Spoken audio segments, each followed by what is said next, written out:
Hi, pretty little lifters. Today I'm joined by Tina Tang. Tina's brand is Iron Strong Fit, and she's a 54 years young certified fitness trainer, plyometrics queen, and a women's 50 plus strength coach. Tina got into fitness at the age of 42, and she turned to working out as the constant in her life.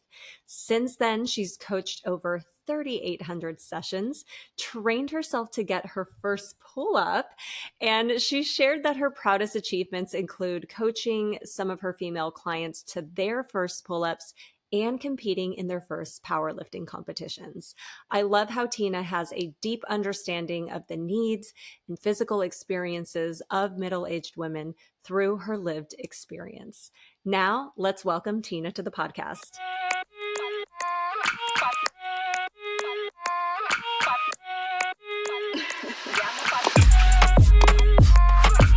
Welcome to the podcast, Tina.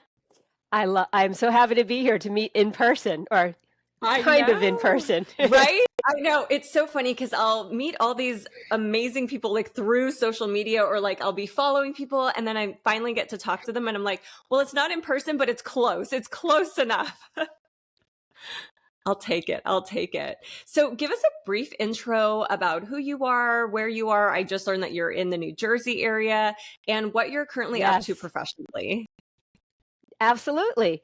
So I'm Coach Tina Tang, and I'm 54, and I've had a few career chapters in my life. I worked on Wall Street, and then jewelry design, and now I'd call it personal training. At first, it might sound random, but really every step was me leaning into my strengths, and now it's come together in the work that I love. So today I focus on helping women in their second chapter of life, like I'm in, uh, helping them use strength training and plyometrics to reconnect with that athletic spark that I really do think we all have. And so for me, the training philosophy is not about, just like you, Timmy, getting smaller or trying to undo years, but it's about feeling younger in our bodies, especially after midlife changes like going through perimenopause, and for me, I'm postmenopause. I love that. I think that's so cool. And I think that's what drew me to you was, you mentioned you're 54, I'm 42, and I had, started going through perimenopause symptoms. So I'm kind of looking to the next generation to be like, okay, what's next? What's working for you? What should I keep an eye out for? Because I just think it's great to see this shift. So that was one thing that kind of drew me to you and seeing what you do. And as I mentioned, like I'm 42, and that happens to be the age that you got into fitness. Uh-huh. And you've said you got into it later in life, and now you're 54. So it's been 12 years of this new lifestyle for you. Yep. And I read that at age 49, you hit a pull-up PR of 14, which is so awesome. And I think some women think it's too late for them to start after 40. So can you share what inspired you to kind of start at age 42, which is the age I'm at, and become a certified trainer and enter the fitness space? I love this question because we often go to college thinking you're just going to have this one job and then that's it. And the great thing I think about living in this country is we have the opportunity to shift and change. So a lot of my big shifts were not carefully planned. And I think when people make big shifts, it's not planned out.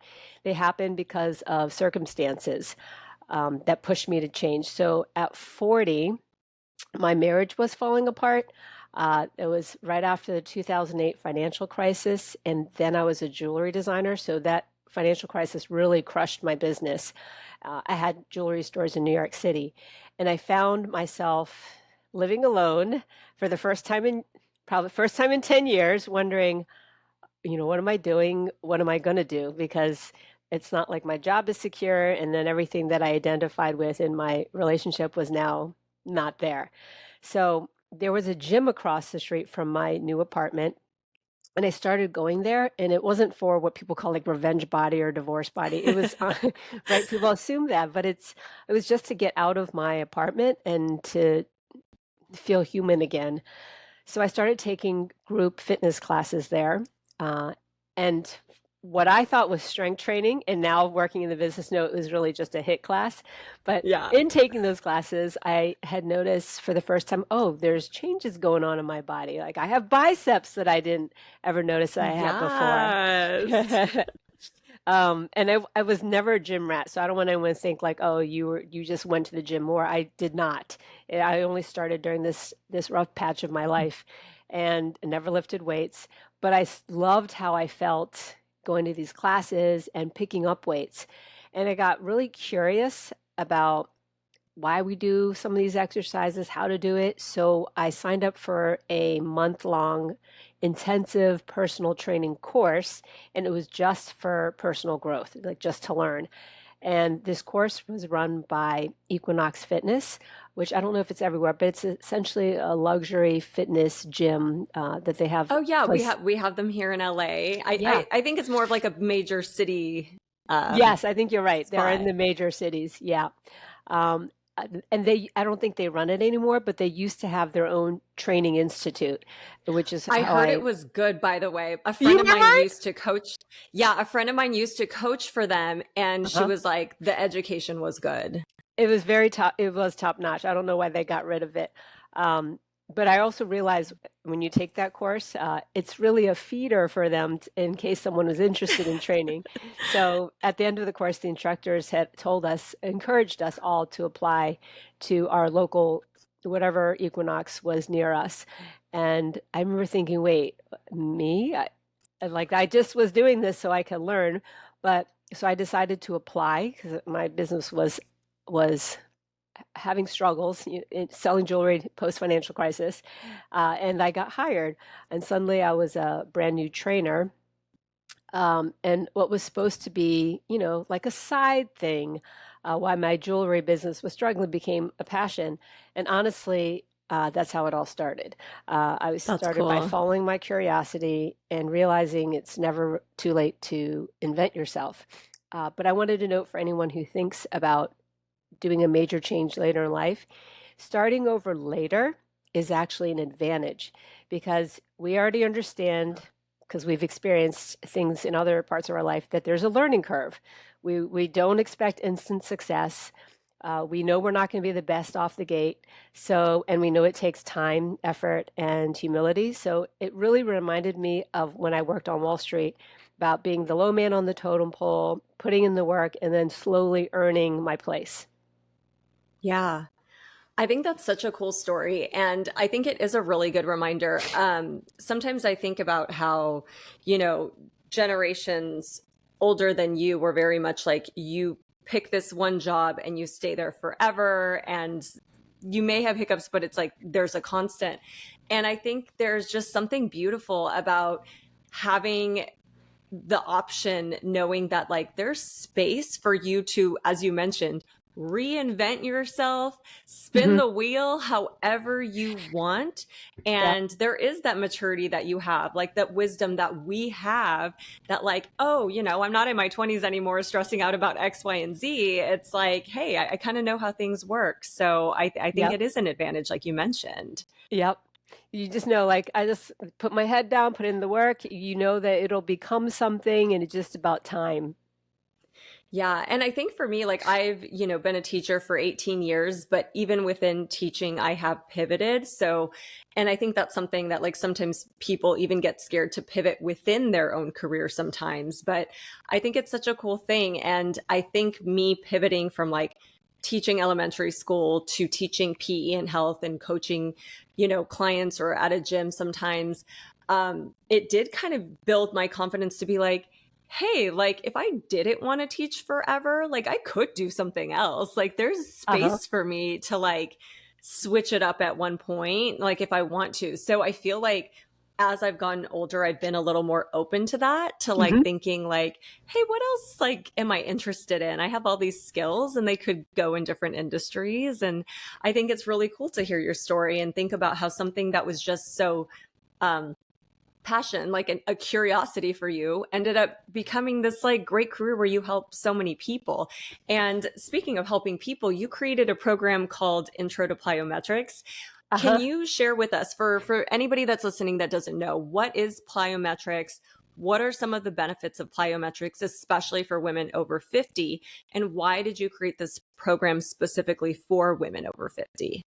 First, I love that question because when I was thinking about that, I'm like, oh, I'm so deep in it. Like, oh, how do you just simply describe what Yeah. plyometrics is?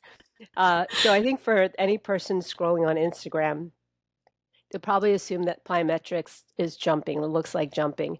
But technically, it's a very specific kind of jumping where the goal is to be super quick off the ground.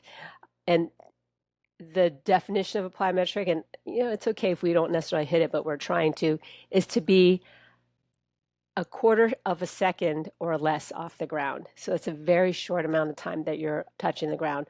So the lightning fast ground contact is what makes it plyometric. The other thing is, a plyometric is not doing like a jump squat like that you would think in class, in a group fitness class where you just jump in up and jump down. A plyometric has a landing, a takeoff, landing. So you can think at least two landings, maybe two times you're in the air, so at minimum. So that gives you an idea. It's something more continuous. And whereas something like a jump squat, you kind of sink down and you slowly push back up. So there's a lot more what they call ground contact time. I was That going to makes actually sense. define get into these, but I don't think it's necessary. So just think of it as the short, springy transition when you're coming from airborne down to ground and back up. That's the magic of plyometrics. And what it does, or why we like it, is that it teaches our bodies to be quicker and lighter on our feet. And it counteracts that feeling. I've heard this from a lot of women going through perimenopause, is they feel like their body's concrete now. They're like, I've been active, but now it just feels like stiffer and concrete. And something like plyometrics is kind of a counter to that feeling. It helps sharpen our reaction time. And also, when we get older, when we imagine someone in their 70s, we often just think they're slow, right? Yeah. That slowness is inevitable, but if you practice something like plyometrics, it really helps us practice quickness. So that's plyometrics. And for me, adding them into my workouts, because I did not do them before. It wasn't like I was on the track team. It was only a couple of years ago that I started adding more agility and plyometrics into alongside my strength workout. And what I've noticed over the past couple of years is I feel more coordinated. I'm faster on my feet. I feel much more athletic, more so than when I was just strength training. And in being athletic and bouncy, you do feel younger in your body. And so even though I wasn't an athlete, and before starting plyometrics, I literally would trip on the jump rope every couple swings. It's coordination, right? Yeah. So plyometrics helped me feel springier, more responsive. And so in my intro to plyometrics course, it's also not just jumping because I realized that with agility drills and footwork, the things you see if you have kids that were on a soccer team, the stuff that your kids are doing, that's what we do. And That's what awesome. we should be doing, or I would say should, it is enjoyable to do when you figure out like, oh, I can actually do this too, even though my 10-year-old kids are doing it. It's almost like playful doing agility drills. So, um, what was I going to say? Oh, and why I decided to create it. Uh, that was the question, right? Yeah. Yeah. Because I want other women my age to know that they can move like that and feel like that. Because sometimes when you have someone else who's younger than you telling you should be doing, you're like, and, so that you can feel a certain way when you're older. I think this is going to lead into something that you had mentioned. I want to know that someone like me has gone through it, and that's what I Yes. created the intro to plyometrics for women over 50, and specifically because I was like, this is made for people like us. Yeah. No, I think that's so cool. And it's funny because you hit something that I was like that I identified with, and you were saying something about wanting to feel like light on your feet. Mm-hmm. And I don't think I ever realized like I used to say something often where and it would be sometimes when I'd be like weight training really heavy, not doing a lot of plyometrics. And the way I would always phrase it is when I was losing that, I'd be like, I don't feel springy anymore. And that's like a Yeah. phrase I would say. And I was like, oh, something's missing. I just like miss feeling springy. And I Yeah. would just say to my friends, like my fitness friends, and I would do things like box jumps or hop over hurdles or like Hmm. whatever it is. Cause I was just like, I just need to feel light on my feet. And Yes. it's funny that we're having this conversation because when I was thinking about talking to you, I was like, I have been in the back of my head, as a trainer, you kind of know pieces that you're missing in your training, Hmm. like any gaps. And for me, it has been plyometrics because mostly right now I'm doing strength training, Pilates, and like running, sprinting. Hmm. So there is that element at least of power, but Uh-huh. that like bounding, that like, just that plyometrics, like feeling springy. I was thinking the other day and I was just like, kind of like you were saying that concrete. I was like, yeah, I just feel like, not like I'm heavy, but there's just something missing. And it was that Yeah. springiness that I kept thinking about. So I personally know that that's something I want to get back into because it used to be a part of my training and Hmm. I liked the way it made me feel. And I am missing that component. And that's why I'm here, so we can talk about Yes, it. I love it. I know. I love that. And I think you brought up a good element too, is that I think it is important. Like sometimes I think as people age too, they think, "Oh, that's for when I was younger." Uh-huh. That's something you do when you're younger. Like now I'm older, I shouldn't do this anymore. Like now that's not for me. And I Hmm. think it is really important that you're showing women like, hey, I'm 54. This is for us. It has a place and it's going to have so many health benefits for you. You're going to Yep. be coordinated, you're going to be agile. And I think that's the key, because that is something as I've, kind of entered my 40s and now I hear a different age population speaking sometimes who like isn't very active anymore. That's Hmm. usually what I hear, like, oh yeah, I used to do that when I was younger. I was like, you could still do it. Yep. I was like, you could still do it. And I think this perfectly will like segue into our next topic that I'm very excited about. And it's because you posted an unpopular opinion the other day. And it's actually one that I agree with. And you said, when someone tells me how I'm going to feel or be in my body in the next 10, 15, 20 years, and they themselves are 15, 10, 20 years younger than me, it's Hmm. really hard for me to believe them. And you had said 25-year-old Tina had no idea what 54-year-old Tina would be feeling in her body past midlife. Let's chat more about this because I definitely know that even 29-year-old me had no idea that I would be feeling the way I do right now in perimenopause. I thought I'd be Hmm. doing high performance CrossFit forever and ever, and I'd just be like the fittest human ever. And things change. So let's Hmm. dive into this. Yeah, I was thinking about that because every time I scroll and I see that, and they're colleagues, and it's not meant to call anyone out. I was just Exactly, like, exactly. because I just wonder, well, how do they know? They're telling people they're 30 something years old and they're telling people, you got to do this so that when you're in your 60s, 70s, 80s, you feel like, I'm like, but you don't know. Hmm. Excuse me. Yeah. Get Yeah. over. And I think there's like this general I think as fitness professionals, you have a general bank of knowledge where you can Yes. share the knowledge and everything. But I think, like I said, I had knowledge. Like I was a trainer. Like I had this knowledge I was sharing, but it wasn't until I was in that age bracket and like started experiencing things that I was like, oh my gosh, I had no idea. Like no Yes. idea. Yep. Absolutely. That's exactly it. So what there's the on paper knowledge, or even if they're looking at the science, and then Yeah. there's the what it feels like to go through to be in your 40s or 50s, and especially for women going through the hormonal changes.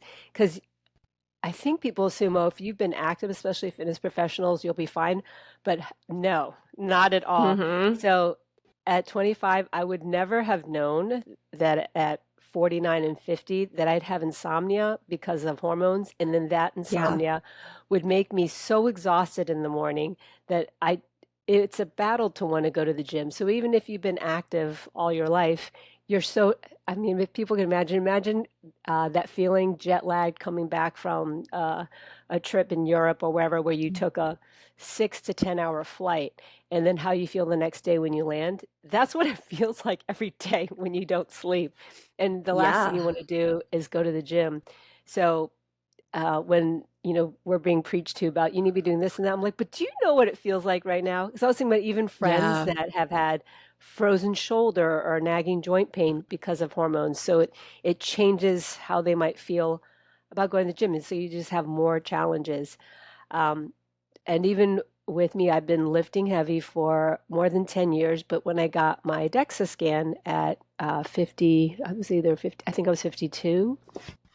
I was diagnosed with osteopenia, which is the stage, if you don't do anything, it's the stage right before it turns into osteoporosis. So when I see influencers like, do this and you won't get, osteoporosis, I'm like, well, I did. And I still am very close to it. So I think Yeah. it's nice to hear from someone who's actually going through it. Not that someone younger can't. It's like saying, I guess the idea that a basketball coach can't be good unless they were a star. I understand Yeah. that that's not true, but for some of the things, it really is nice to have someone who has lived it and truly understands and empathizes with where you are. So I like to share my Yeah. journey to let other women our age know that I'm still lifting and jumping, and this is what it's felt like in my body, even though I might not have felt that before because I didn't do it before. Uh, Hmm. so it's nice to have people know that outside of the science and theory, this is what it feels like to actually be living through it and keep moving forward with it. Yeah, no, it's a really interesting thing and it's a hot topic because I've seen some people like get very, like some trainers get very offended by it, where they're Mm, like, oh, you don't think I can talk about this because I haven't experienced it. And I'm saying exactly what you said. There is book knowledge, right? yep. Because we can learn things and you can regurgitate that information and share that and educate people. But there's also that experience component.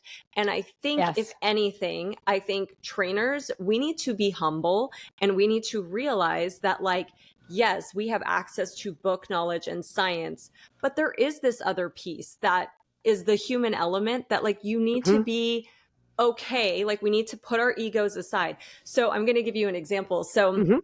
I do not have kids. I've Hmm. never, given birth. I've never had to recover post pregnancy in my fitness journey. And I have had people, come to me who post pregnancy wanted to do X, Y, and Z.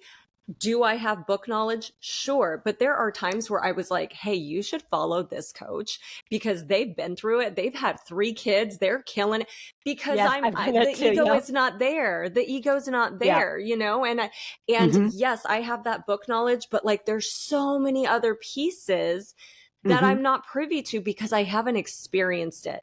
And like I Yep. said, it's not that I can't provide some basic knowledge, but why not build this fitness community where, like, it's okay to be like, go to this person, go to this person, go talk to this person. Like, you know what Yes, I mean? absolutely. Another example of the living through it versus the science is I can think of as my gynecologist. So when I first, she's a menopause certified gynecologist. When I first found her and went to her, she was probably in her early 40s. So she wasn't going through perimenopause. She hadn't started. So I would talk to her about the insomnia and libido and stuff. And she would give me some, I guess, kind of book suggestions. And then the last time I saw her, she was in the throes of it where she was getting major hot flashes. Um, libido and just all these kind of things were an issue. Her suggestions were very different because, or not say very different, because she was going through it, she had done a deeper dive into other options. Um, an example is she and then some of the people in her office were getting uh, testosterone pellets, which is not FDA approved. It's going to be an extra expense and by choice. But she would never have, she did not suggest that before. But for her, she's like, I found it helps Interesting. me when I work out. It just helps her energy level and libido. Um, but prior to her going through it, I was getting the book answers. And she was, Yes. empathetic, but she had a much a more, what's the word, invested Yep. opinion about things because she was struggling through it. Yeah, and I think that's like the biggest piece right there is just like um we kind of talked about how like if you're a fitness coach or in this space, being humble enough to put your ego aside and realize, Hmm. hey, you might have textbook knowledge, great, but like refer people if needed, have a bank Uh-huh. of network of people that you can refer people to, Yeah. because there is going to be that missing piece. And then also, if you're on the consumer side of fitness, I think it behooves people to like have also a well-rounded source of people. Like I've had friends, I'm in my 40s. I've had friends in their 40s look to 20 something year olds for their fitness advice, and I will see some of this advice, and I'll ask them like, can you show me like who you're following or like what kind of info you're getting?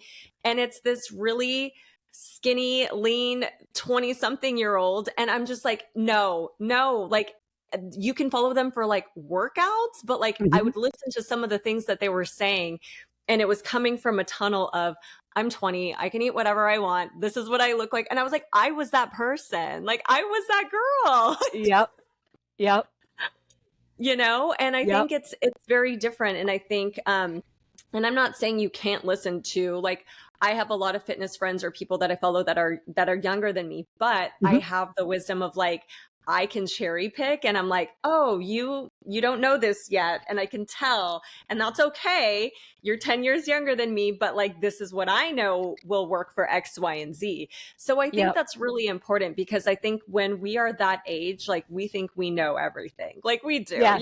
like, and it's really easy to do that. So that's why I started branching out too over the past couple years, and I'm looking for people. I want to find people older than me who are doing this, because that's where I'm going. I want to go Hmm. that way. I want to have this long-term fitness. Yes. Yes. I love that. Yeah. So yeah, it's a very interesting topic. Like some people, like one time I did post about it, and I could tell somebody got a little, and this is where the ego gets in the way. And they were just like, oh, I've never had a baby and I'm prenatal certified. Are you saying I can't help people? And I was like, nobody's saying that, but you haven't had the experience. Can we agree? Like, can we Yep. agree? Yeah. you A- know? Absolutely. Yeah, Yeah. absolutely. Because we learn certain things about in pre or postnatal and training them, but there's certain things, every woman's going to be different. And then their experience through it is just going to make them more vested Yep. in outcomes 100%. and working beyond anything that's taught in the textbook. Yeah, 1000%. I remember there was somebody that had reached out to me years ago, and they wanted to do their first like bikini body competition.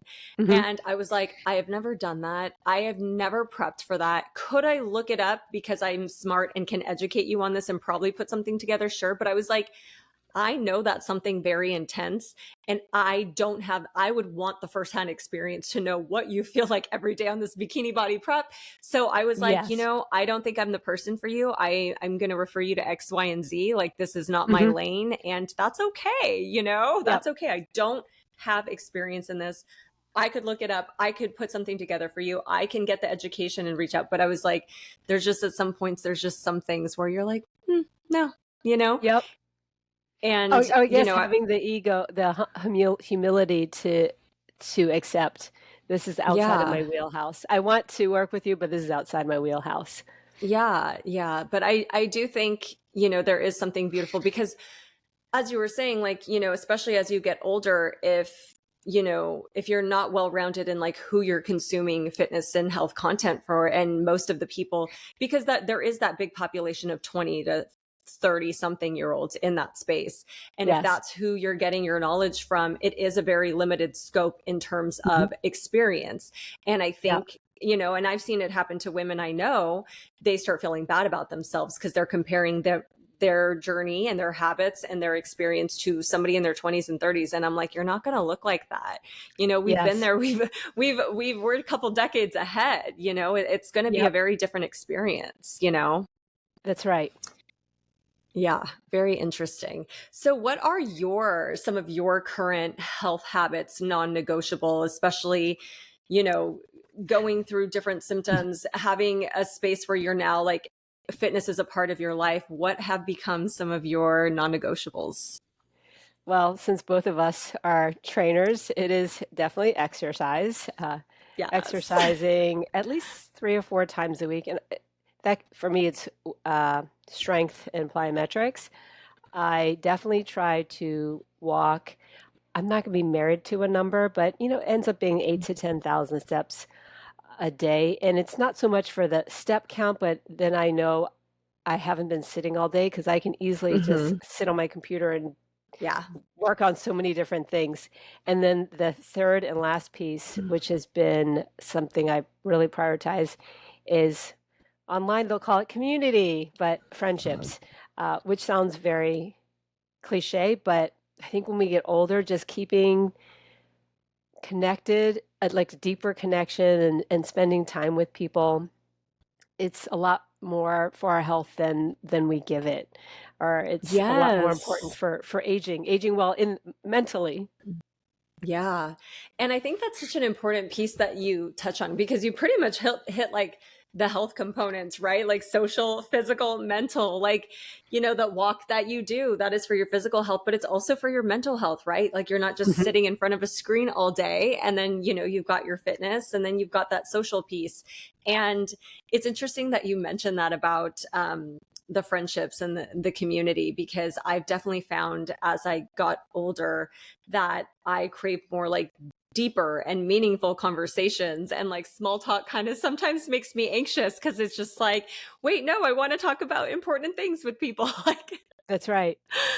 yeah, so it is really interesting, but like, and it is really easy to become closed off, as you get older because you get so comfy. There are times where like I have to Yes, force myself to do it. absolutely. That's why for me, I try to make a policy if someone asks me to do something, I'm I'm gonna even when I feel the feeling of like, I'd rather stay home, I'll say Yeah. yes. If I can make it possible, it's gonna be a yes 80% of the time.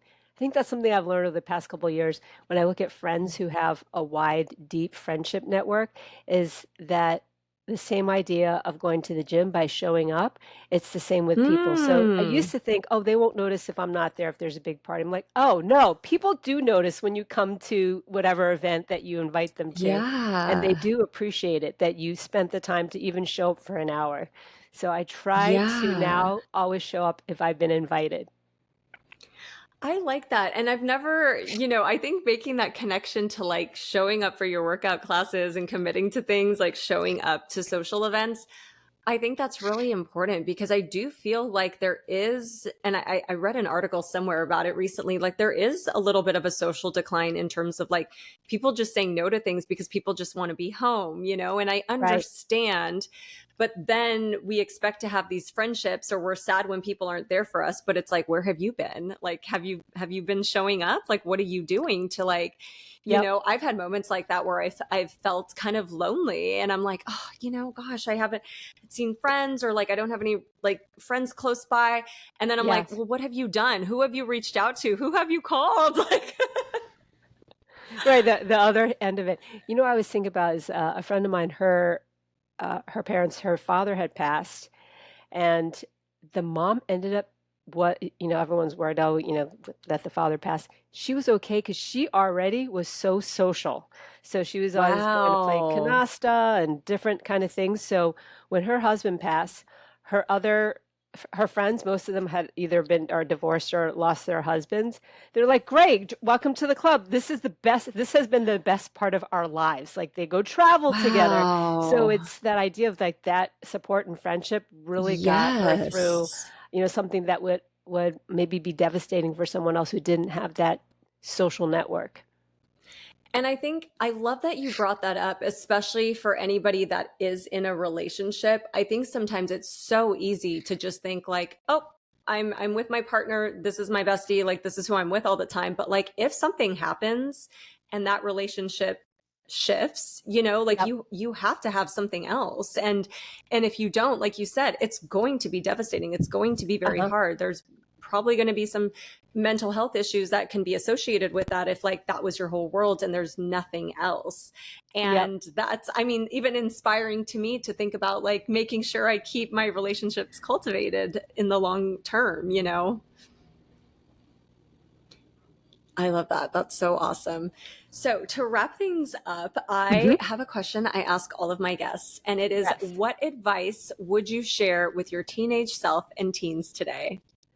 I love this because you're a PE teacher and this totally relates to you.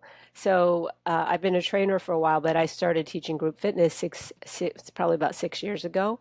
And whenever I program things like agility, plyometrics, or stuff with med balls, I can immediately spot who as a child played a team sport, and I'll usually ask them, "Hey, what did you play? Or were you on a team sport?" The answer is yes, because I asked them, and it's usually something like soccer or track, and I can see it in the way they move, and there's this seamlessness in their coordination, and that comes from learning those patterns early. And Yes. so, if I could go back, I would have said, "Tina, you need to play, well, not force you, but think about playing team sports because those skills you pick up really do stick with you for your entire adult life. Even if you haven't played in years, it is the muscle memory of just being able to coordinate your body. I mean, it's not too late. Of course, you can work on those qualities later in life, which is what I'm doing. But just the idea of seeing someone like, oh, you played a team sport, I can totally see it. So that's what I would advise younger Tina.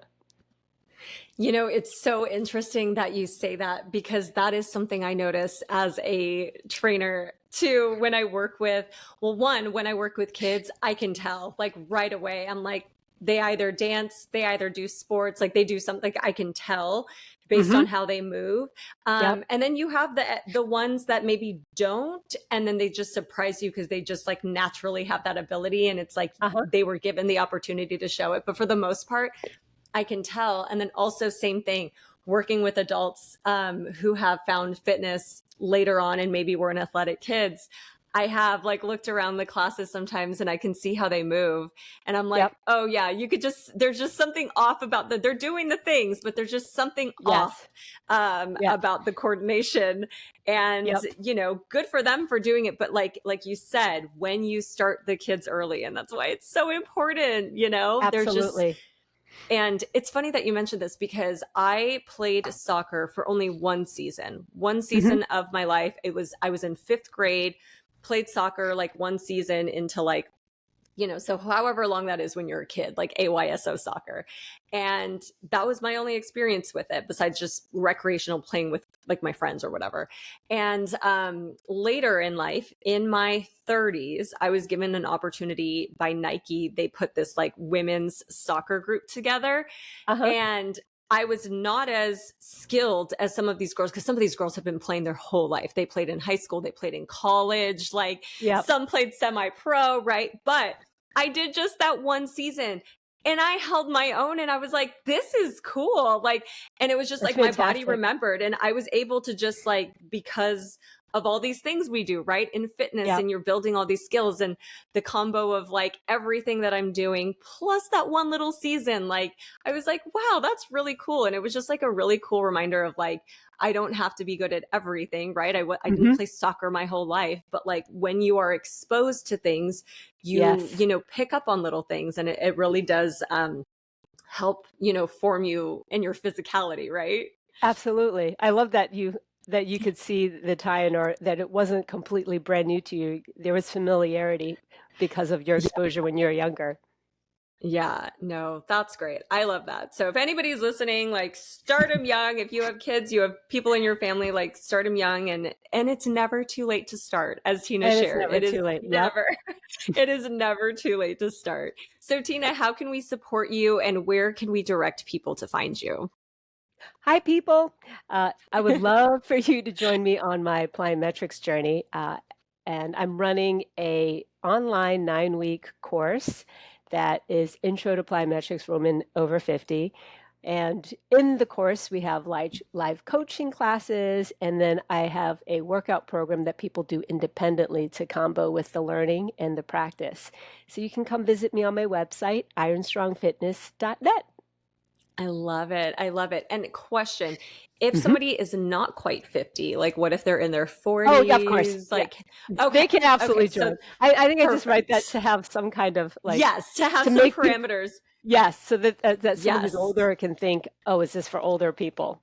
Exactly. Because I think that could be intimidating to just see the title and be like, oh my gosh, there's going to be all these young people. Like, this is not Yes. for me. So, no, Yes. I think that is very smart because we want people to feel like included and this is a space for them. So, I absolutely love that. Tina, thank you so much for joining us on this episode. And I'm so grateful for you and all you do in the fitness industry. I'm so happy you found the fitness industry Thank you, and Tiffany. you've been such a light for women over 50 and women like me to learn, from people like you. I just think that's so great. And it's important that you share your passion and knowledge with women. Thanks to everyone for listening to the Pretty Little Lifters podcast. I will share Tina's info in the show notes so you can support her. And I will talk to you next episode. Bye.